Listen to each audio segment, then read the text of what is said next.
आदम को चमकाया और वो नूर जब पेशानी आदम में आया तो फरिश्तों से सद्दा करा लिया, और जब इब्राहिम की पेशानी में आया तो आग जला न सकी, और जब इस्माइल की पेशानी में आया तो छुरी गर्दन काट न सकी।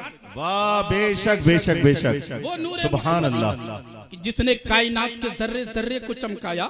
हजरत आदम अलैहिस्सलातो सलाम को उसी नूर ने चमकाया, हजरत शीश को उसी नूर ने चमकाया, हजरत दाऊद को उसी नूर ने चमकाया, हजरत जकरिया को उसी नूर ने चमकाया, हजरत यहया को उसी नूर ने चमकाया, हजरत सुलेमान को उसी नूर ने चमकाया, हजरत इब्राहिम को उसी नूर ने चमकाया, हजरत इस्माइल को उसी नूर ने चमकाया, हजरत मूसा को उसी नूर ने चमकाया, हजरत ईसा को उसी नूर ने चमकाया, हजरत हाशिम को उसी नूर मोहम्मदी ने चमकाया, हजरत अब्दुल मुत्तलिब को उसी नूर ने चमकाया, हजरत अब्दुल्लाह को उसी नूर ने चमकाया, हजरत आमिना को उसी नूर ने चमकाया।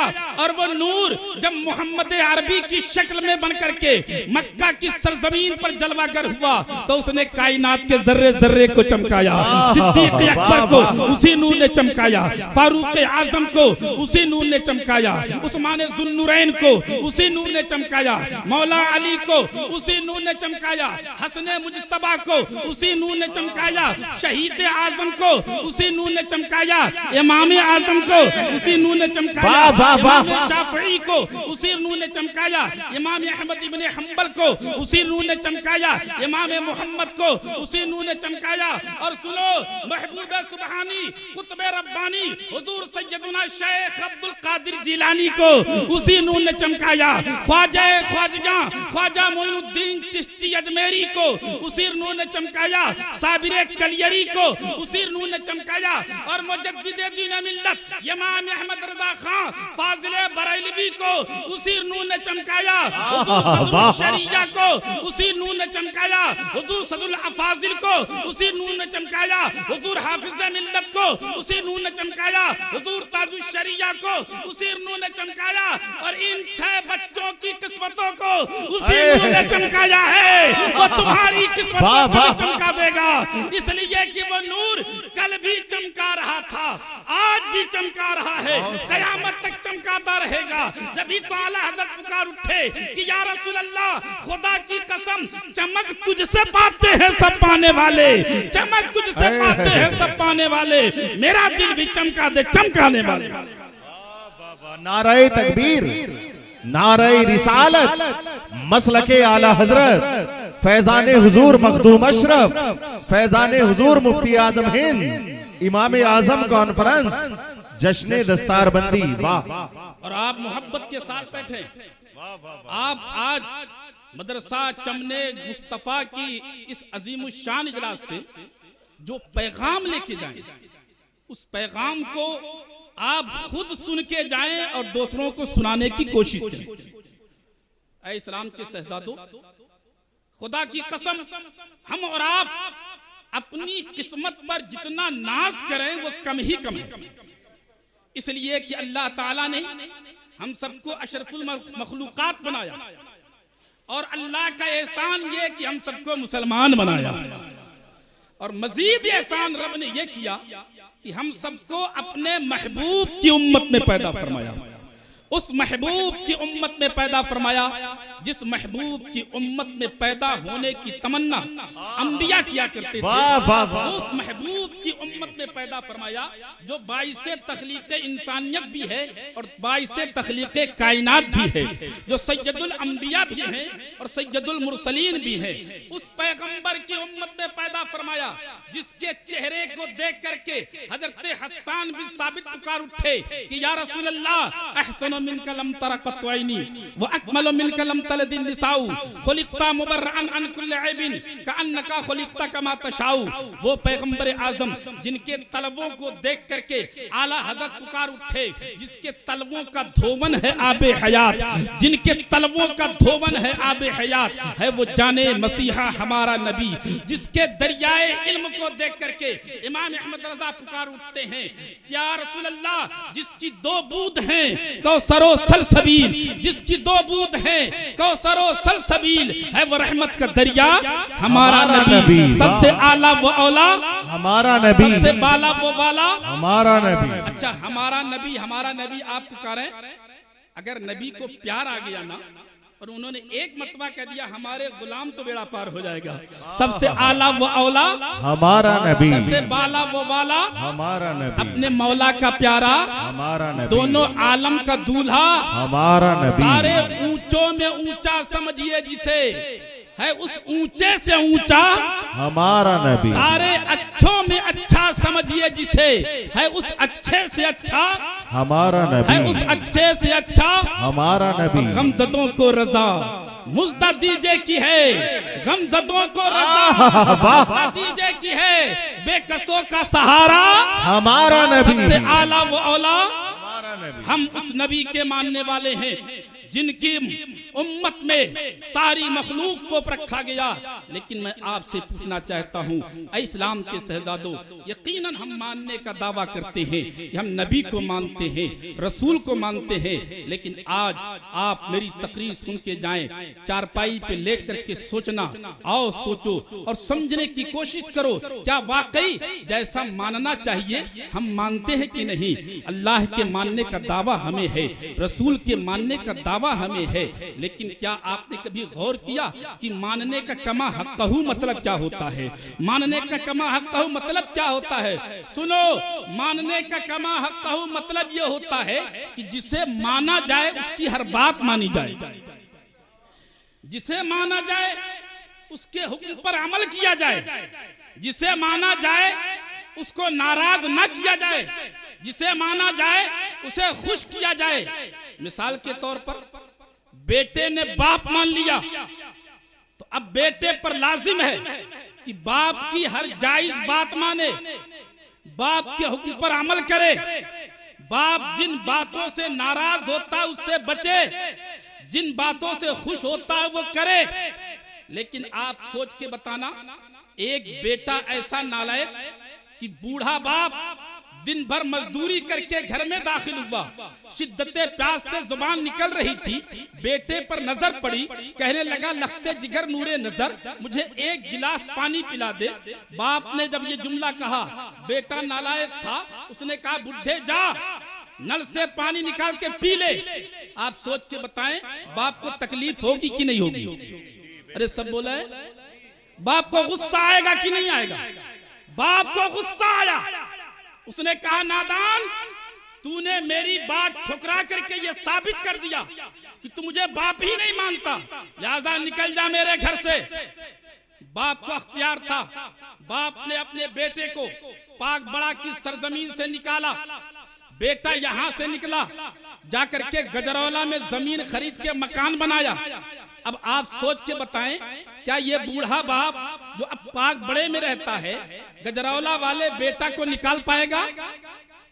अब नहीं निकाल सकता, क्योंकि वहां का मालिक नहीं। आपने अपना बेटा हजरत मुफ्ती महमूद साहब की बारगाह में रखा, हजरत आपका बेटा है, आप इसे पढ़ाएं। बड़ी मोहब्बत बड़ी मशक्कत से पढ़ाते रहे, लेकिन एक दिन वो भी आया। जैसे ही बेटा आया आपने फरमाया बेटे ये काम करके लाना। उसे गुस्सा आया, कहने लगा मियां तुम ही कर लेना, मैं तो नहीं करता। बताओ उस्ताद को गुस्सा आएगा कि नहीं आएगा? उस्ताद को गुस्सा आया, उसने कहा नादान, तूने मेरी बात ठुकरा करके ये साबित कर दिया कि तू मुझे उस्ताद ही नहीं मानता। लिहाजा लाल कलम उठाया, रजिस्टर मंगाया, नाम खारिज कर दिया। बच्चे का नाम मदरसा चमने मुस्तफा से निकाला गया। ये बच्चा दूसरे मदरसे में पहुंचा, मौलाना अंसारुल हक साहब के पास। अब आप सोच के बताएं, क्या मुफ्ती साहब मौलाना के मदरसे में जाकर के उस बच्चे का खारिजा कर पाएंगे? नहीं कर सकते, क्योंकि मालिक नहीं रहे। अब मैं आपसे पूछना चाहता हूँ इस्लाम के शहजादों, मैं आपकी अदालत से जवाब लेना चाहता हूँ। मैं और हम आप सब ये मानते हैं कि अल्लाह एक है, बोलो मानते हैं कि नहीं? हम खुदा को मानते हैं कि नहीं? रसूल को रसूल मानते हो कि नहीं? लेकिन अब मैं आपसे पूछता हूँ, जरा सोचो, कमा हक़्क़हू मानते हैं या सिर्फ जुबानी दावा है? जरा सोचो, अल्लाह का मुनादी रोजाना फजर में हमें आवाज देता है, अल्लाह हमें हुक्म देता है, मुनादी कहता है हय्या अलस सलाह हय्या अलल फलाह, आओ नमाज की जानिब, आओ कामयाबी की जानिब। अल्लाह ने तुम्हें फजर में बुलाया, नहीं गए, अल्लाह की नाफरमानी हुई कि नहीं हुई? अरे बोलो, हुई कि नहीं? फजर में बुलाया, नहीं गए, ज़ोहर में बुलाया, नहीं गए, असर में बुलाया, नहीं गए, मगरिब में बुलाया, नहीं गए, ईशा में बुलाया, नहीं गए। हमारा तुम्हारा सबका परवरदिगार रोजाना अपने मुनादी के जरिया से अपने घर में 5 मरतबा बुलाता है, हम नहीं जाते हैं। तो बताओ, हमने और आपने अपने रब की रोजाना कितनी नाफरमानियां की? कितनी नाफरमानियां हो गई? 5। कितनी नाफरमानियां हुई? कितनी हुई? अब सोच के बताओ, जब हमने सिर्फ 24 घंटे में अपने रब की 5 नाफरमानियां की, तो एक हफ्ते में हमारी कितनी नाफरमानियां होंगी? 35। और जब तुमने एक हफ्ते में 35 नाफरमानियां की, तो अब एक महीने में कितनी नाफरमानी हुई होगी? कैलकुलेटर लगा करके हिसाब लगाना, चारपाई पे जाकर के सोचना, अपनी जिंदगी का मुहासबा करना। जब एक महीने में तुमने अपने रब की कितनी नाफरमानियां की, तो एक साल में कितनी नाफरमानियां हुई होंगी? 2 साल में कितनी हुई होंगी? अब वो लोग अपनी जिंदगी का मुहासबा करें, अपनी जिंदगी का हिसाब लगाएं, जिनकी उम्र 50 को है, 60 को है, 65 को है, 70 को है, 45 को है। अपनी जिंदगी का हिसाब लगाना प्यारे, खुदा की कसम कैलकुलेटर फेल हो जाएगा। अब मैं आपसे पूछना चाहता हूं, अगर अल्लाह रब्बुल इज्जत ने हमसे कह दिया, ऐ मेरे बंदे, तूने अपने बेटे को एक नाफरमानी की बिना पर घर से निकाला था, तूने अपने शागिर्द को एक नाफरमानी की बिना पर घर से निकाला था, लेकिन तूने मेरी एक नहीं सैकड़ों नाफरमानियां की हैं, हजारों नाफरमानियां की हैं, लाखों नाफरमानियां की हैं, करोड़ों नाफरमानियां की हैं। लिहाजा निकल जा मेरी सरजमीन से। कहां जाओगे प्यारे? कहां जाओगे? बेटे को निकाला था पाक बड़े से, गजरौला में चला गया था, आप नहीं निकाल सकते क्योंकि मालिक ना रहे। शागिर्द को मदरसा चमने मुस्तफा से निकाला था, दूसरी जगह चला गया, अब नहीं निकाल सकते क्योंकि मालिक नहीं रहे। लेकिन अगर रब ने हमसे कह दिया, बंदे तूने मेरी एक नहीं हजारों नाफरमानियां की है, लिहाजा निकल जा मेरी सरजमीन से।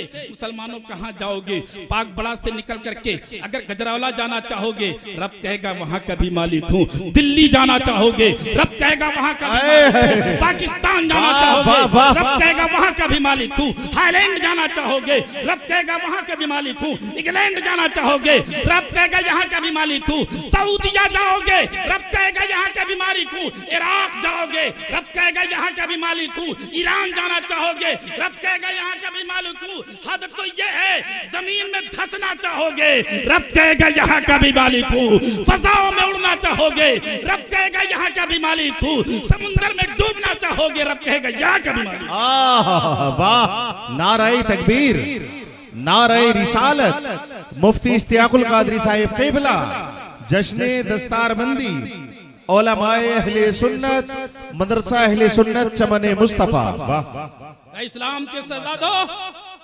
चारपाई पे जाकर के हिसाब लगाना, अपनी जिंदगी का मुहासबा करना। और सुनो, ये मैंने जो नाफरमानी बताई है, ये सबसे बड़ी नाफरमानी है।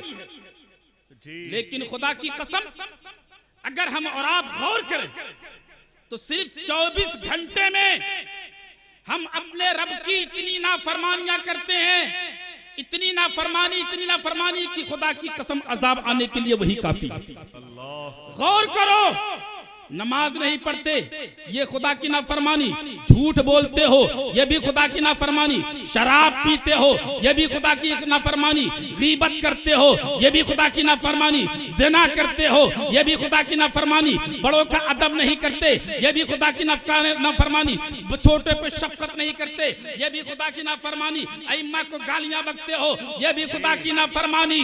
ज़कात नहीं देते, ये भी खुदा की नाफरमानी। पिक्चर देखते हो, ये भी खुदा की नाफरमानी, गाने गाते हो ये भी खुदा की नाफरमानी, माँ बाप की नाफरमानी करते हो ये भी खुदा की नाफरमानी, पड़ोसियों को सताते हो ये भी खुदा की नाफरमानी, भाइयों का हक मारते हो ये भी खुदा की नाफरमानी, जमीनें दबाते हो ये भी खुदा की नाफरमानी, मजदूरों की मजदूरी नहीं देते ये भी खुदा की नाफरमानी, बड़ों का आदम नहीं करते ये भी खुदा की नाफरमानी, छोटों पे शफकत नहीं करते ये भी खुदा की नाफरमानी, बहनों का हक नहीं देते ये भी खुदा की नाफरमानी, दूसरों का हक नहीं अदा करते ये भी खुदा की नाफरमानी। इस्लाम के शहजादों, मैं अब आपसे पूछना चाहता हूँ, अगर रब ने हमसे कह दिया बंदे निकल जा, तुमने एक नहीं हजारों नाफरमानियां की है, लाखों नाफरमानियां की है, सोचो सोचो गौर करो, चारपाई पे जाके सोचना, खुदा की कसम इतनी नाफरमानियों के बाद होना तो ये चाहिए था, जमीन फट जाती, हम धंस जाते, आसमान टूट पड़ता, हम उस पर दब करके हलाक हो जाते, या सूरज अपने आग उगल देता, हम जल करके खाक हो जाते, कोई तारा टूट जाता, हम दब करके मर जाते। इतनी नाफरमानी के बाद हमें जीने का कोई हक नहीं।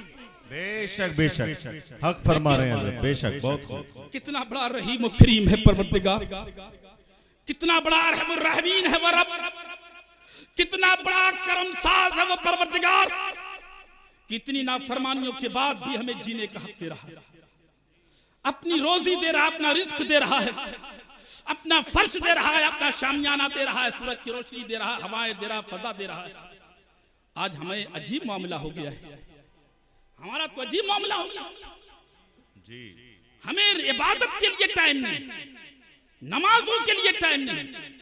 मैं एक बात बताता हूँ, एक बुजुर्ग हैं शेख सादी सिराजी, उनकी किताब गुलिस्ता बोस्ता हमारे यहाँ भी पढ़ाई जाती है, मुफ्ती साहब भी पढ़ाते हैं, और हर मकतबे फिक्र में पढ़ाई जाती है, हर जगह पढ़ाई जाती है, देवबंदियों में पढ़ाती है, गैर मुख्तलिफ सब पढ़ाते हैं। उन्होंने यार एक बात लिखी है, कितनी प्यारी बात है। वो फरमाते हैं कि अक्ल का, गौर से सुनिएगा, फरमाते हैं अक्ल का तकाजा ये है, माशाअल्लाह, नारे तकबीर, नारे रिसालत, उलमाए अहले सुन्नत, हुजूर सैयद नजीरुल कादरी साहिब क़िबला, जश्ने दस्तारबंदी, उलमाए अहले सुन्नत सैयद नजीरुल कादरी साहिब क़िबला तशरीफ ले आए। आप तशरीफ रखें, माशाअल्लाह। आप देखें हमारे जलसे की जमानत आले रसूल तशरीफ ले आए हैं। मैं अपनी बात रखता हूँ।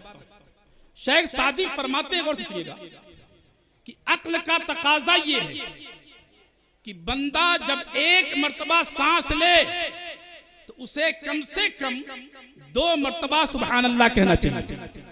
कितनी मर्तबा? अब तो कह दे सुभान अल्लाह, एक मर्तबा और कह दें। हर सांस के बदले में कम से कम 2 मर्तबा सुभान अल्लाह कहना वाजिब होना चाहिए। क्यों?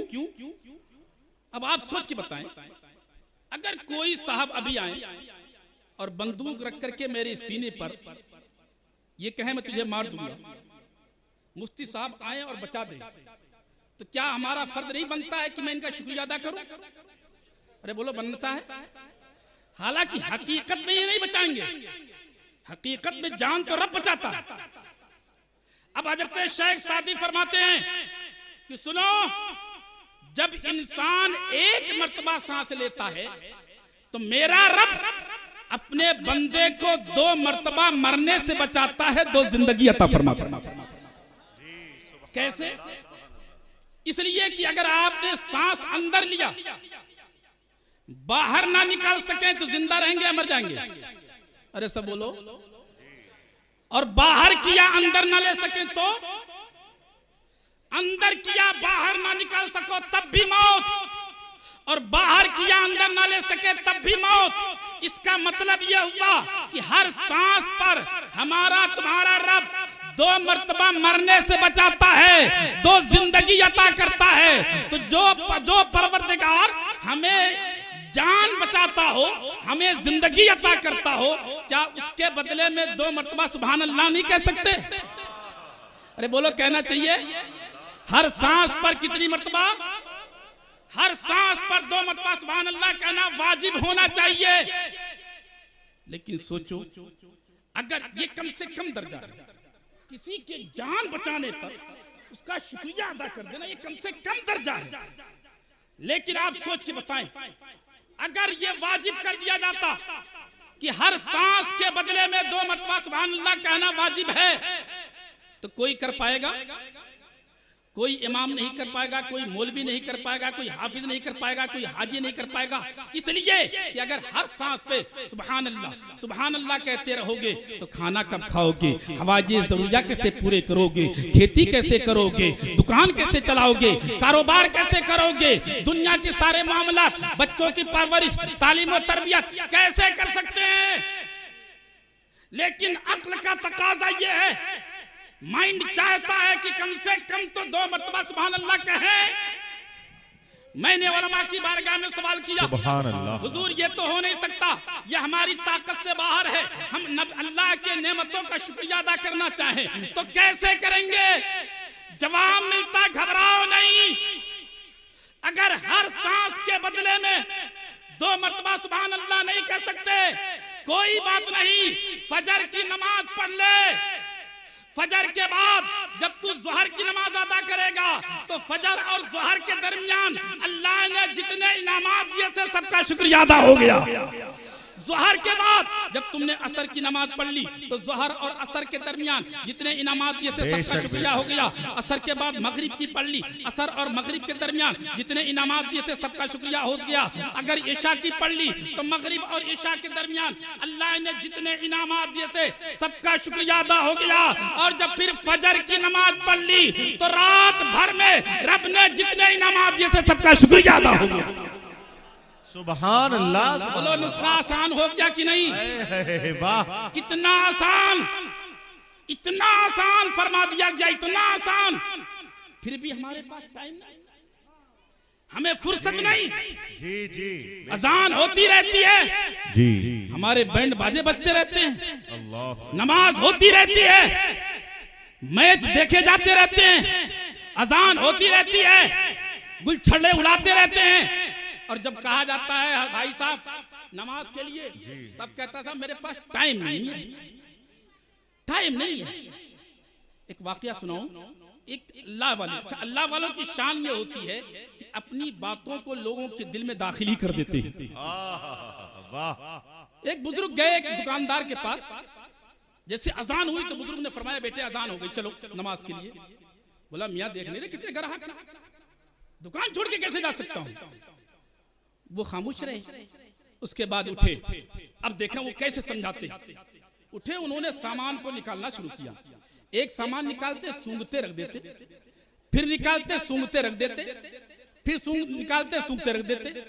ये नौजवान देखता रहा कि यार ये बड़े मियाँ का लगता है दिमाग का स्क्रू ढीला हो गया। वो करीब गया, कहा हजरत क्या सूंघ रहे हैं आप? तो आपने जो जुमला कहा सुनो। फरमाया मैं देख रहा हूं कि इस सामान में बदबू तो नहीं आ रही है,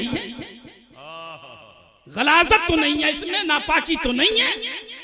कहा क्यों, नया सामान है, इसमें गंदगी कहां से आएगी, इसमें बदबू कहां से आएगी? तो आपने फरमाया यही तो मैं देख रहा हूं कि तेरे पास टाइम नहीं है, तेरे पास टाइम नहीं है। जब पेशाब की जरूरत होती होगी तो यही करता होगा, पाखाने की जरूरत होती होगी तो यही करता होगा, तो बदबू तो आनी चाहिए। बोले नहीं साहब, जब पेशाब की जरूरत होती है दुकान छोड़ के जाता हूँ, पाखाने की जरूरत होती है दुकान छोड़ के जाता हूँ। अब जो उन्होंने जुमला कहा कलेजा फट जाएगा। बुजुर्ग रो पड़े, फरमाते हैं तू पेशाब के लिए दुनिया छोड़ सकता है, तू पाखाने के लिए अपनी दुकान छोड़ सकता है, अपने रब के लिए नहीं छोड़ सकता, इबादत के लिए नहीं छोड़ सकता। क्या बात है हजरत, वाह वाह वाह। रब के सजदों के लिए तू नहीं छोड़ सकता। इस्लाम के सजा तो हम सोचे तो सही, राज़िक तो हमारा रब है रब। और खुदा की कसम सिर्फ आप नमाज को देख लें, नमाज को, तो आप पर बहुत सारी चीजें मुनकशिफ हो जाएंगी। आप नमाज पढ़ते हैं, अरे बोलो पढ़ते हैं कि नहीं? बड़े आहिस्ता बोल रहे हैं, इंशाअल्लाह पढ़ेंगे। अच्छा जब नमाज आप शुरू करते हैं, क्या आपने कभी गौर किया नमाज शुरू कैसे होती है? नमाज शुरू जब आप करते हैं तो दोनों हाथों को उठाते हैं, कानों तक लाते हैं। लाते हैं, क्यों लाते हैं?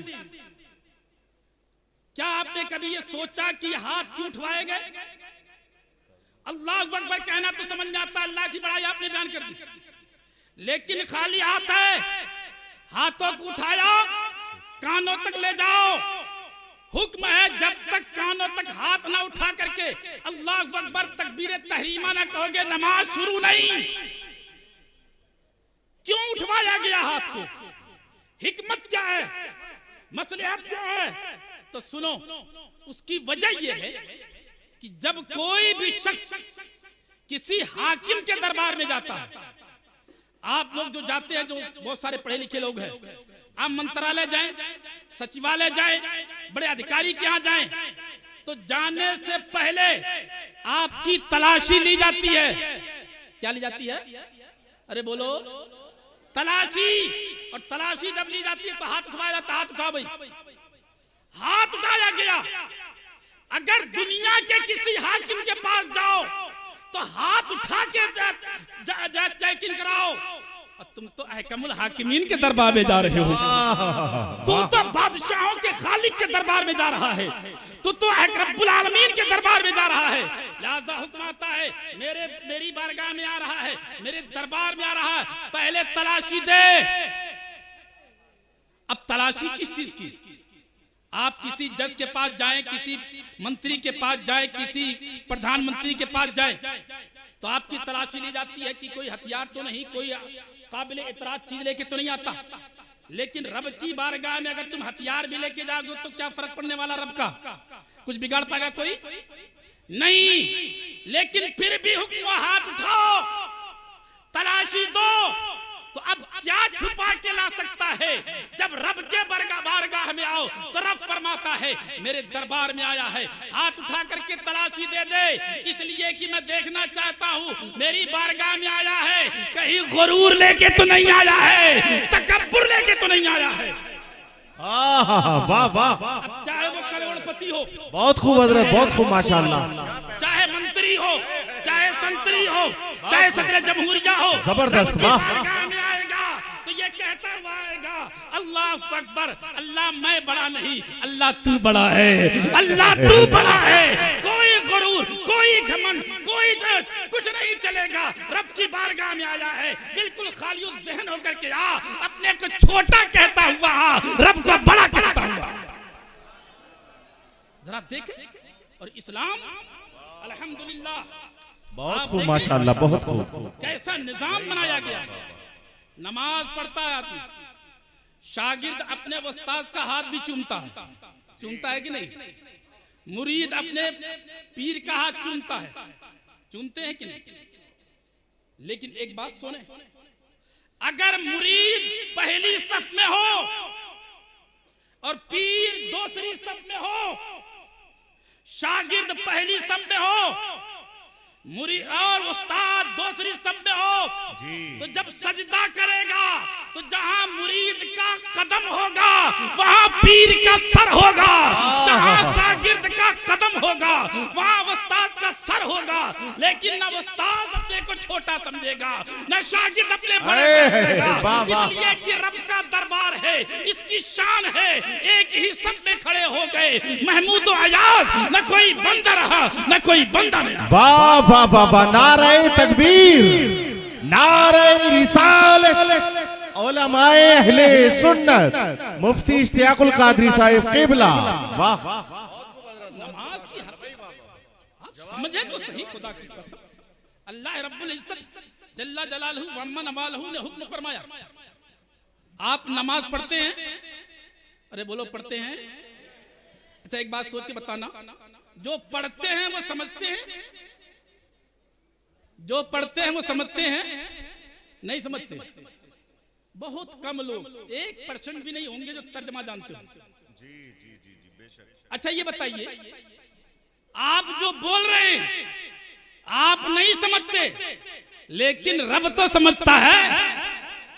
रब तो, अरे सब बोले रब, लेकिन मेरा क्वेश्चन, मेरा सवाल ये है कि ऐ मेरे परवरदिगार, मैं अरबी में पढ़ रहा हूं, अल्हम्दो है, सूरत मिलाया, तहियात मिलाया, दरूद मिलाया, सब अरबी में, समझा नहीं। अगर मैं उर्दू में पढ़ने लगूं तो समझूंगा भी, तू भी समझेगा। अरे बोलो, समझेगा कि नहीं रब?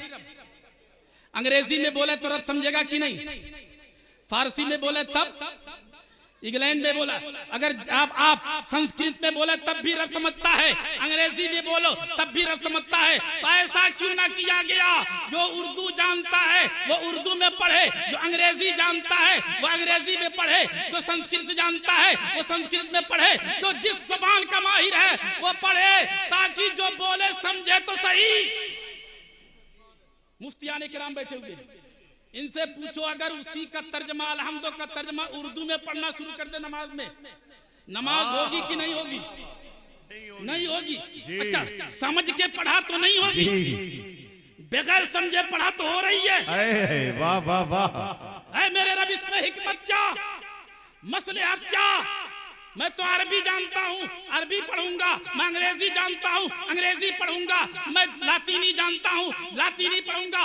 फारसी जानता हूँ, फारसी पढ़ूंगा। हुक्म नहीं, तू मेरे दरबार में आया है तो जुबान अपनी नहीं बोलेगा, तो मेरे दरबार में आया है बोली महबूब की बोलेगा, मेरे रसूल की। वाह वाह वाह वाह वाह, बहुत खूब हज़रत, बहुत खूब माशाअल्लाह। वाह, जवाब नहीं भाई, वाह वाह, सुभान अल्लाह सुभान अल्लाह। आप पढ़ रहे। अच्छा जरा देखें, असल में हम लोग हिकमत ही नहीं जानते। किसी के पास कोई बड़ा आदमी हो, उसका अदब का तरीका यह है कि आप उसके सामने हाथ बांध करके खड़े हो जाते हैं। अरे बोलो, तो अदब है कि नहीं? बोलो। अब नमाज में गए, हाथ बांध करके खड़े हैं और वो बोल रहे हैं जो रब ने सिखाया है। मांगने का तरीका देखो, वो बोल रहे हैं जो किसने सिखाया? रब ने सिखाया। पढ़े जा रहा, हम दो पढ़ा। अब रब को मनाना है, रब मान जा। बेकरारी बढ़ी, हाथ बांधना भी अदब है, लेकिन उससे ज्यादा अदब है अपने घुटने पकड़ करके झुक जाना। रब की बारगाह में बंदा खड़ा होकर राजी करता है, फिर बेचैनी बढ़ी, घुटने पकड़ लिए, अब रुकू चला गया, अब भी रब की तारीफ करता है, और बेकरारी बढ़ी तो इंतहा होती है किसी की आजिज़ी की कि अपनी पेशानी जमीन पे रख दे। बंदे ने अपनी पेशानी जमीन पे रख दी। बेशक बेशक, सुभान अल्लाह। अब जो मैं नुक्ता दूंगा, देखता हूं कितने लोग समझेंगे, और खास करके अहले स्टेज की तवज्जो चाहिए। हम अपने रब को राजी कर रहे हैं। तहियात अलहम्दो पढ़ा, रुकू में गए, सजदे में गए, क्या नमाज हो गई? अभी नहीं। मैंने कहा परवरदिगार, हमने कयाम कर लिया, तकबीर तहरीम कर लिया, क़िरात कर लिया, रुकू कर लिया, सजदा कर लिया, अब तो मान जा, अब तो नमाज हो गई, अब तो कबूल कर ले। हुक्म आया अभी नहीं, रुकू कर लिया, कोई बात नहीं, सद्दा चला गया, कर लिया, अच्छा किया, कयाम किया, अच्छा किया, रब अब तो नमाज हो गई, कबूल फरमा ले। फरमाया नहीं, जब तक तू बैठ करके मेरे महबूब पे सलाम ना पढ़ेगा, दरूद ना पढ़ेगा, मैं नमाज कबूल ना करूंगा। बहुत खूब माशाअल्लाह। वाह, नाराए तकबीर, नाराए रिसालत, मुफ्ती इश्तियाकुल कादरी साहिब क़िबला, उलमाए अहले सुन्नत सैयद नज़ीरुल कादरी साहिब क़िबला। वाह, फरमाया पढ़ा, मेरे नबी को कहा अस्सलामु अलैका अय्युहन नबी, या नबी सलाम अलैका, या रसूल सलाम अलैका। जब तक तू आएगा नहीं, सलाम पढ़ेगा नहीं, इबादत कबूल ना होगी। हजरात, ये जरा तसव्वुर कीजिए, ये हमारी आजिज़ी की इंतहा है। इस्लाम के शहजादों, हमारी बड़ी एक कम नसीबी है कि हमें नमाज की फुर्सत नहीं, नमाज की। खुदा की कसम, महबूब कितने नाराज होते हैं। क्या आपने कभी गौर किया? एक हदीस का मफहूम सुनाता हूँ। अल्लाह के रसूल फरमाते हैं, जरा फीलिंग देखिएगा, अल्फाज बाद में सुनिएगा।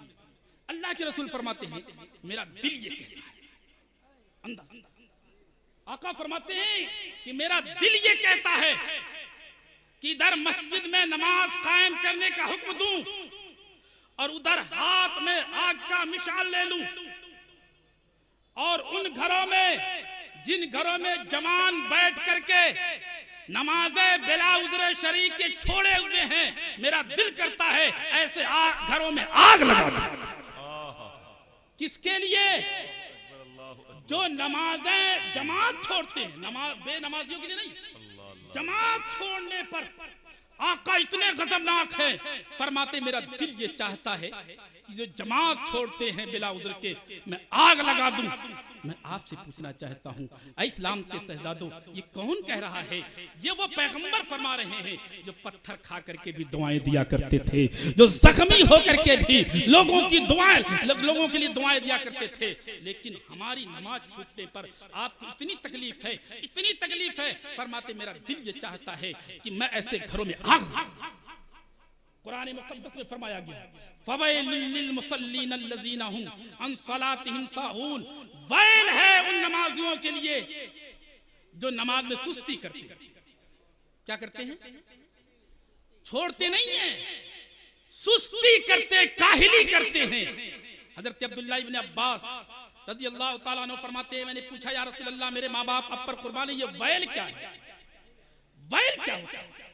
तो नबी का जुमला सुना मुसलमानों, आका इरशाद फरमाते हैं, वैल ये जहन्नम के उस कुएं का नाम है कि जहन्नम की आग जब ठंडी पड़ने लगती है तो वैल कुएं के ढक्कन को खोल दिया जाता है, उसकी तपिश से जहन्नम फिर भड़क जाती है।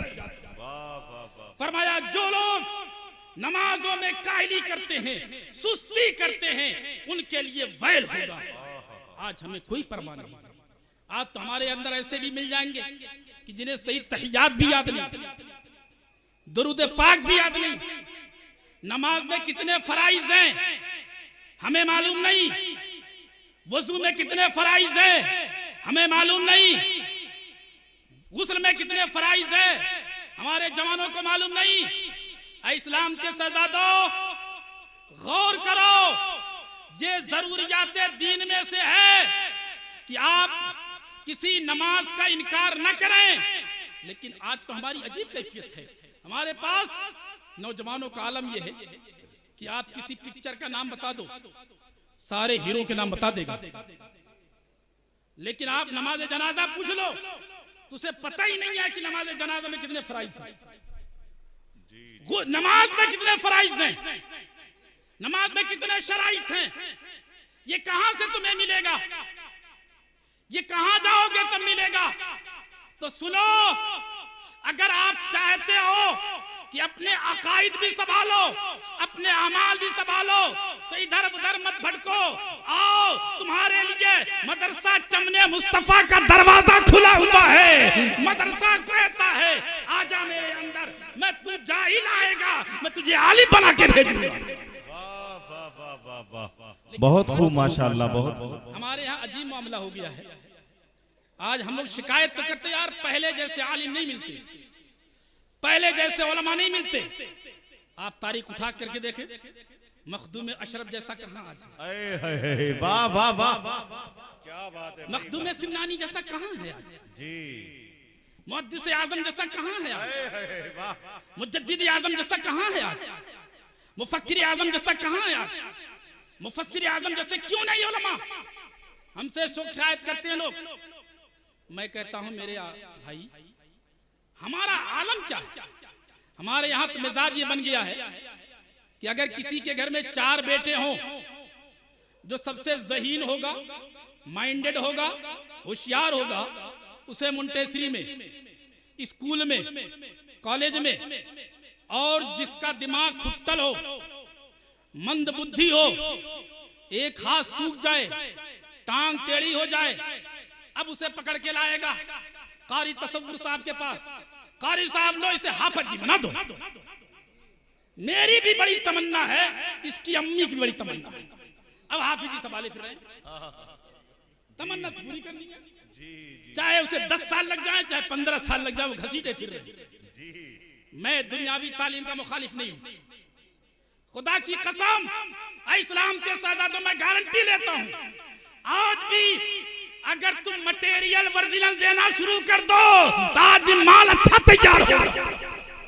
आज अगर मखदूम अशरफ नहीं पैदा होगा, ना होगा, लेकिन गुलाम अशरफ जरूर आएगा, नाइब अशरफ जरूर आएगा। लेकिन मैं दुनियावी तालीम मुखालिफ हूं। आज हिंदुस्तान में जिस पोजीशन में हम जिंदगी गुजार रहे हैं, इस वक्त जरूरी है कि आप अपने बच्चों के हाथों में कलम दे दो, अपने बच्चों के हाथों में कलम की ताकत दो। और सुनो, ये कुरान जिसका आज हाफिज बनेगा बच्चा, क्या आपने सुना? इस कुरान की जो पहली आयत नाजिल हुई वो इकरा की थी, इकरा की। फरमाया गया इकरा, पढ़। कुरान की पहली आयत शुरू होती है पढ़ाई से। बेशक बेशक।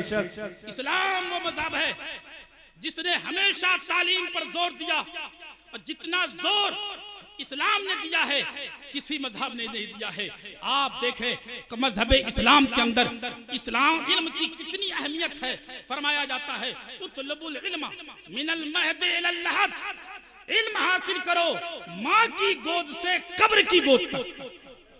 ये नहीं है कि मेरी साला 20 साल की उम्र हो गई अब क्या पढ़ूंगा, मेरी तो 35 साल की उम्र हो गई अब क्या पढ़ूंगा।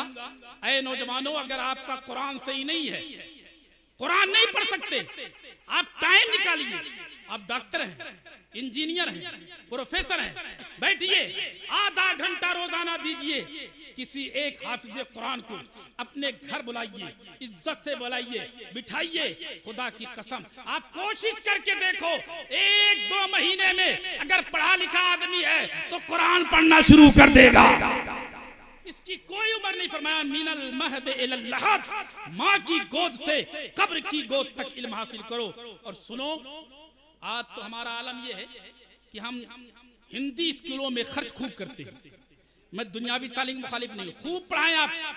हम चाहते हैं कि हमारा बच्चा हर स्टेज पर मिले, हर पोस्ट पर हो, डॉक्टर भी हो, इंजीनियर भी हो, प्रोफेसर भी हो, आईएएस भी हो, पीसीएस भी हो, वकील भी हो, जज भी हो, हर पोस्ट पर हमारा बच्चा पहुंचना चाहिए। आज हम आरक्षण की मांग करते हैं। ऐ मुसलमानों, आरक्षण के चक्कर में नहीं, अपने बच्चों को तालीम याफ्ता बना लो, बच्चा अपना हक खुद ही ले लेगा। और एक चीज और है, हमारे यहाँ सबसे बड़ी कमी ये है कि बच्चा थोड़ा सा पढ़ता है ना तो माँ बाप कहते हैं कौन सी नौकरी मिल रही है हमें, कौन सा ये बन जाएगा, लगा तो किसी कारखाने में, लगा तो किसी फैक्ट्री में, लगा तो किसी दुकान पे 10-20 हजार कमाएगा ही। मैं आपसे कहता हूं मुसलमानों, आप बच्चे को नौकरी के लिए ना पढ़ाएं। खुदा की कसम, अगर पढ़ाना है तो नौकरी के लिए नहीं, पढ़ाओ रोशनी के लिए पढ़ाओ, रोशनी बरहान मिलेगी। बेशक बेशक बेशक, बहुत खूब माशाअल्लाह। इल्म तो नूर है ना, इससे तो रोशनी मिलनी है, इससे किरदार संभलते हैं। हमारे उस्ताद ने एक बात रखी थी, जी जी, बहरुल उलूम मुफ्ती मन्नान साहब रहमतुल्लाह तआला, वो नसीहतों में फरमाते थे कि अगर फसल पर बारिश ना हो तो फसल तबाह होती है, और अगर बच्चों पर इल्म की बारिश ना हो तो नस्ल तबाह हो जाती है।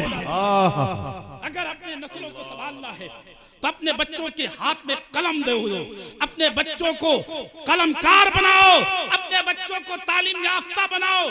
चाहे आप अच्छा कपड़ा ना पहन पाए, चाहे एक वक्त भूखा रहना पड़े, चाहे आधी रोटी खानी पड़े, लेकिन बच्चों को जरूर पढ़ाओ। अपने बच्चों को आलिम भी बनाओ, हाफिज भी बनाओ, डॉक्टर बनाओ, इंजीनियर बनाओ, प्रोफेसर बनाओ, आईएएस बनाओ, पीसीएस कराओ। लेकिन एक गुजारिश है, ऐ मुसलमानों, अपने बच्चों को डॉक्टर बाद में बनाना, कुरान पहले पढ़ा देना। इंजीनियर बाद में बनाना, कुरान पहले पढ़ा देना। प्रोफेसर बाद में बनाना, कुरान पहले पढ़ा देना। आईएएस बाद में कराना, कुरान पहले पढ़ा देना। पीसीएस बाद में कराना, कुरान पहले पढ़ा देना, ताकि हमारा बेटा डॉक्टर बाद में बने, मुसलमान पहले हो, इंजीनियर बाद में बने, मोहम्मद का गुलाम पहले। लेकिन आज तो हमारा मिजाज ये है कि एक ही माँ है, एक ही बाप है, 2 बच्चे। एक बच्चा मोंटेसरी में जा रहा है, उसके लिए ड्रेस भी है, उसके लिए गाड़ी भी है, उसके लिए जूता भी है, मोजा भी है, नहलाएगी धुलाएगी। और एक बच्चा मस्जिद में आ रहा तो उसके लिए बस्ता तक नहीं, उसकी किताब भी फटी होगी, उसके पास पहनने का लिबास ना होगा, रेत निकल रही होगी, वो मदरसे को आ रहा होगा। उसे हफ्ते तक नहीं नहलाएगी। क्यों? क्या वो तुम्हारा बेटा नहीं? क्या तुम्हारे जिगर का टुकड़ा नहीं? क्या तुम्हारा खून उसके रगों में नहीं? यकीनन है। आओ अपने असलाफ की जिंदगी देखो, हमारे असलाफ ने इस्लाम के लिए कितनी कुर्बानियां पेश की हैं। एक झलक मैं आपको दिखाता हूं, फिर मैं अपनी बात आगे बढ़ाऊंगा। आओ देखो, ये शहर मदीना है। कह दो या रसूल अल्लाह, या रसूल अल्लाह, या रसूल अल्लाह। यार एक जोर से बोल दो या रसूल अल्लाह। शहर रसूल है।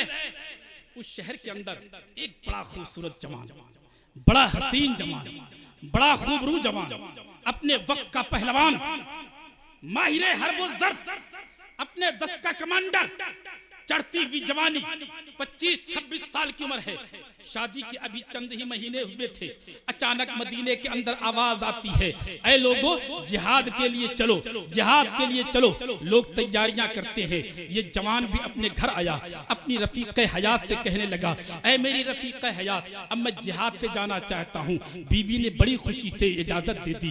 तैयारियां शुरू हो गई। तारीख में आता है जिस दिन काफिला निकलने वाला था, ये कड़िया नौजवान जिसकी बीवी अब हामिला थी, अभी शादी के 2-4 महीने हुए थे, जब आखिरी मुलाकात के लिए अपनी बीवी के करीब आया। बीवी ने अपने शौहर का चेहरा देखा, आंखें टपटपा गईं। तटपती टपकती हुई आंखों से अपने शौहर का चेहरा देखा। शौहर ने जब अपनी बीवी की डबडबाई हुई आंखों को देखा, उसकी भी आंखें टपटपा गईं। नाम अब्दुर्रहमान फर्रुख है। रोते हुए फरमाते हैं, ऐ मेरी रफीक़े हयात, क्या तेरा मुझे जाना पसंद नहीं है? उस वक्त माँ एक इस्लाम की शहजादी का जवाब सुनो। आपने फरमाया था, मेरे सरताज, ये मेरी आंखों में आंसू, ये खुशी के आंसू हैं, गम के आंसू नहीं। मैं तो अपनी खुशियां संभाल नहीं पा रही हूँ, इसलिए कि आप तो खुदा के रास्ते में जा रहे हैं। अगर आप शहीद हो गए तो मैं शहीद की बेवा कहलाऊंगी, वापस आ गए तो गाजी की बीवी कहलाऊंगी। वाह वाह वाह, बहुत खूब माशाअल्लाह, बहुत खूब। आता है वो रुखसत होते हैं, अलविदाई सलाम किया। बीवी रोती रही, शौहर की आंखें डबडबाती रही। जब घोड़े पर सवार हो गए, घोड़ा सरपट तोड़ने लगा। बीवी अपने पर्दे की आड़ से अपने सरताज को निकलता हुआ देख रही थी। वो घोड़ा जब तक आंखों के सामने रहा, बीवी पर्दे की आड़ से अपने शौहर के घोड़े की टापों की आवाज सुनती रही। लेकिन वो आवाज धीरे धीरे खत्म होती चली गई। शौहर जिहाद में गए। जिहाद का इत्तेफाक ये हुआ कि जहां पर हमला करना था, एक किला को सर किया, दूसरे किले का नंबर आ गया, दूसरे का आया, तीसरे का आया, इससे सिलसिला चलता रहा। वो मैदाने जिहाद में अब्दुर्रहमान फर्रुख 1 साल 1 महीना नहीं, 2 महीना नहीं, 3 महीने नहीं, 1 साल नहीं, 2 साल नहीं, तारीख में आता है 27 साल तक अब्दुर्रहमान फर्रुख अपने घर से निकले हुए मैदान ही में रहे, घर पलट के भी ना आए। 27 साल तक। आप तसव्वुर कीजिए, जाते वक्त आपने अपनी बीवी को 30,000 अशरफियां दी और कहा था कि अगर मैं वापस आया तो मैं ले लूंगा, अगर शहीद हो गया तो तू खर्च कर लेना। चुनांचे 27 साल तक आप जिहाद में रहे, कोई खबर नहीं। इधर आपके घर में एक बच्चा पैदा हुआ, बड़ा हसीन बच्चा, बड़ा खूबसूरत बच्चा, बड़ा ज़हीन बच्चा, बड़ा माइंडेड बच्चा।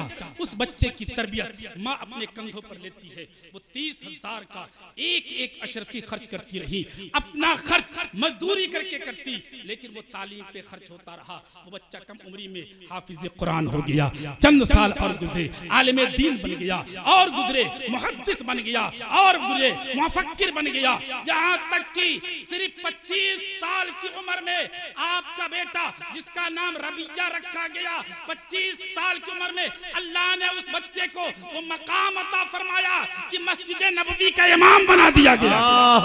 वाह वाह वाह, बहुत खूब माशाअल्लाह, बहुत खूब, सुभान अल्लाह। नबवी का इमाम मस्जिद नबवी में दर्स देना शुरू किया।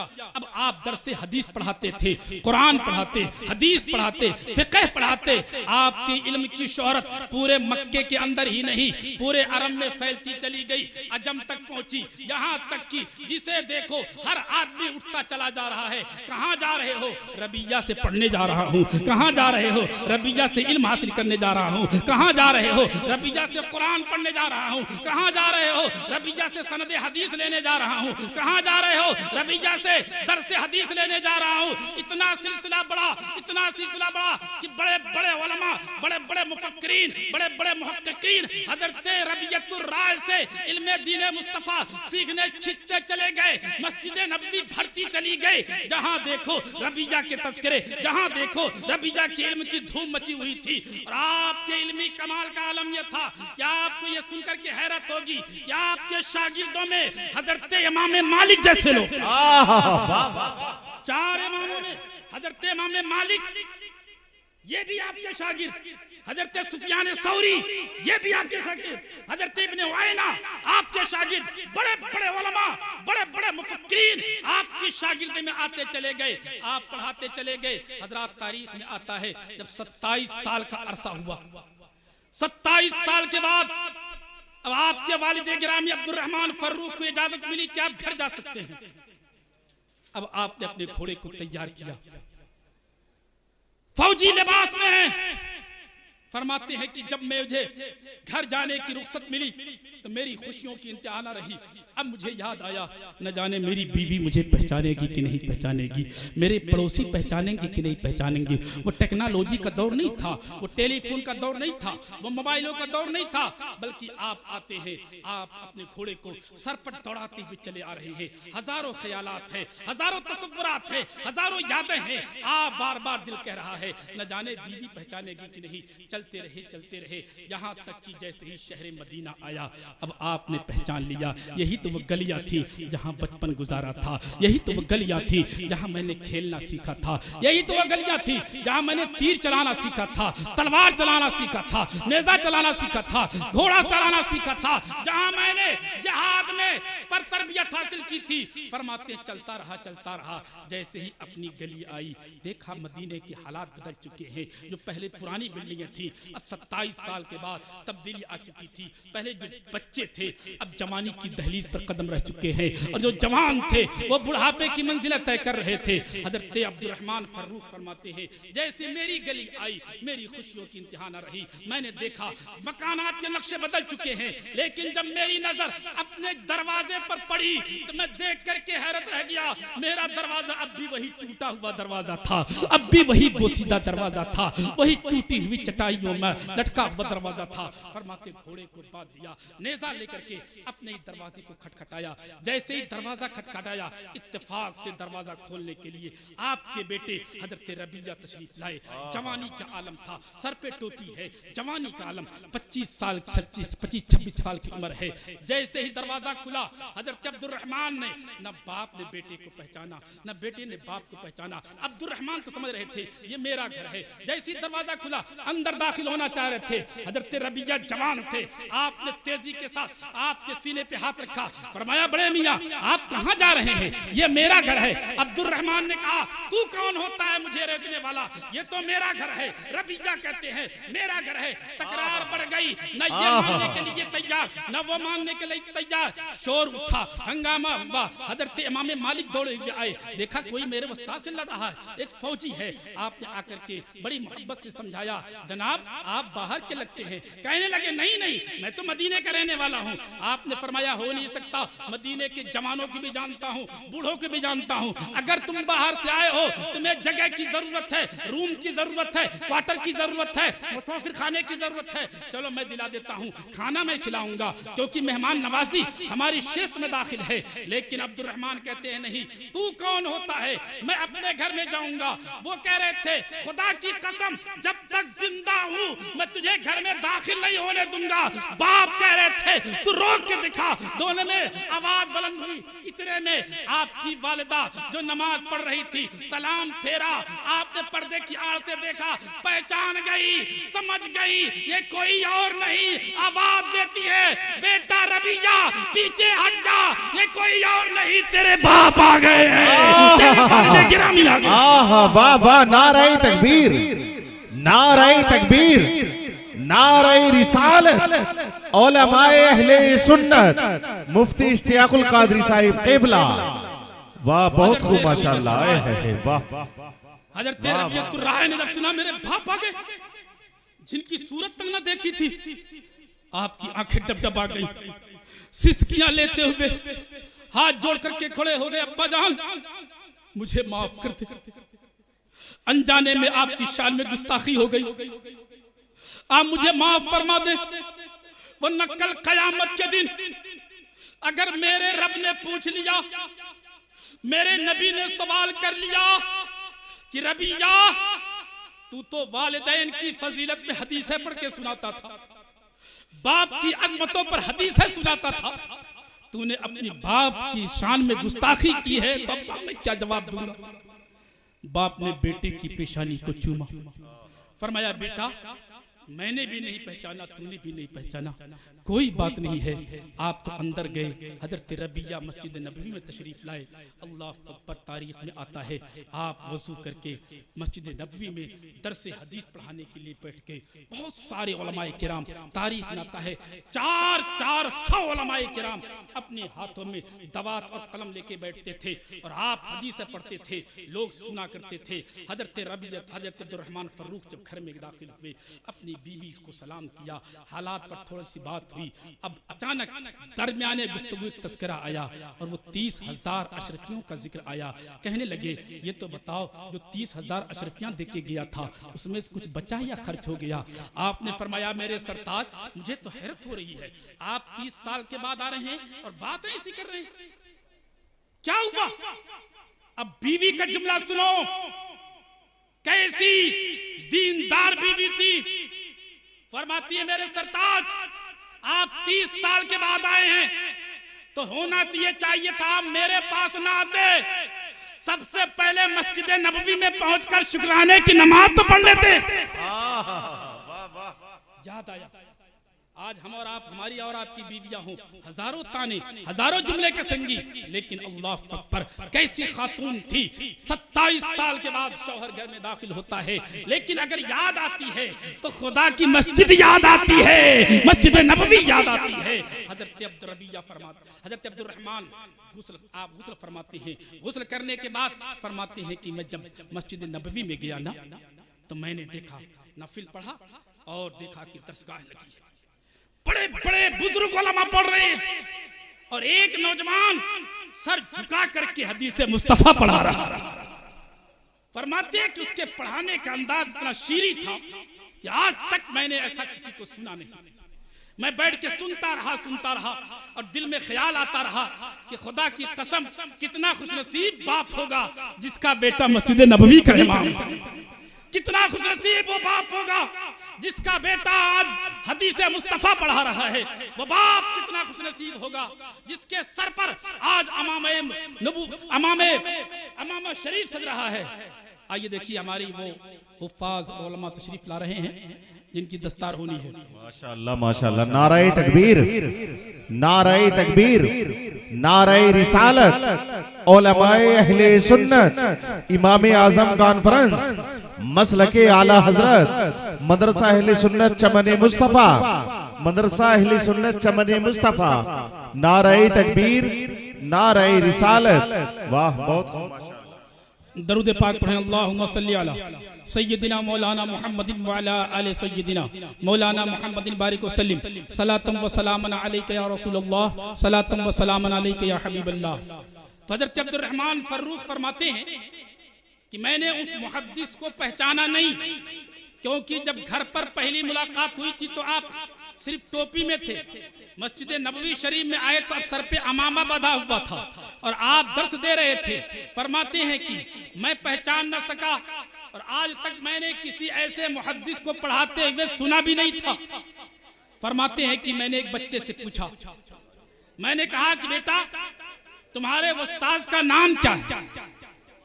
चलिए सुनिए, बस अपनी बात खत्म कर रहा हूँ। नारे तकबीर, नारे रिसालत, नारे तकबीर, नारे तकबीर, नारे रिसालत, नारे रिसालत, उलमाए अहले सुन्नत, उलमाए अहले सुन्नत, मुफ्ती मोहम्मद अहमद नईमी साहिब क़िबला, हजरत अल्लामा मुफ्ती मोहम्मद अहमद नईमी साहिब क़िबला, नारे तकबीर, नारे रिसालत। माशाअल्लाह, तशरीफ रखें हजरात। अब आप देखें हमारी जमात के बहुत काबिल प्रोफेसर हजरत अल्लामा मौलाना मुफ्ती मोहम्मद अहमद साहब जो जामिया हमदर्द में आप पढ़ाते हैं, आप इनके पुरमख्त खिताब को समाअत फरमाएंगे। मैं अपनी बात पूरी करता हूँ। दुरूद पाक पढ़ें। अल्लाहुम्मा सल्ली अला सय्यिदिना मौलाना मुहम्मदिन व अला आलि सय्यिदिना मौलाना मुहम्मदिन बारिक वसल्लिम सलातम व सलामन अलैका या रसूलुल्लाह सलातम व सलामन अलैका या हबीबल्लाह। हज़रत मर्द कर रहा था, हज़रत अब्दुर रहमान फर्रुख फरमाते हैं कि मैं बैठ गया, पढ़ाई चल रही थी, दर्स चल रहा था। फरमाते हैं कि मैंने एक बच्चे से पूछा, बेटा ये तुम्हारे उस्ताद का नाम क्या है?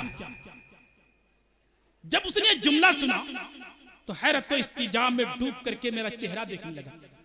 कहने लगा आप रहते कहाँ हैं? तो आपने फरमाया तो मैं तो मदीने का रहने वाला हूं। तो बच्चे ने कहा ऐसा नहीं हो सकता, आज तो मेरे उस्ताद के इल्म की धूम पूरे मदीने में क्या पूरे अरब में मची हुई है।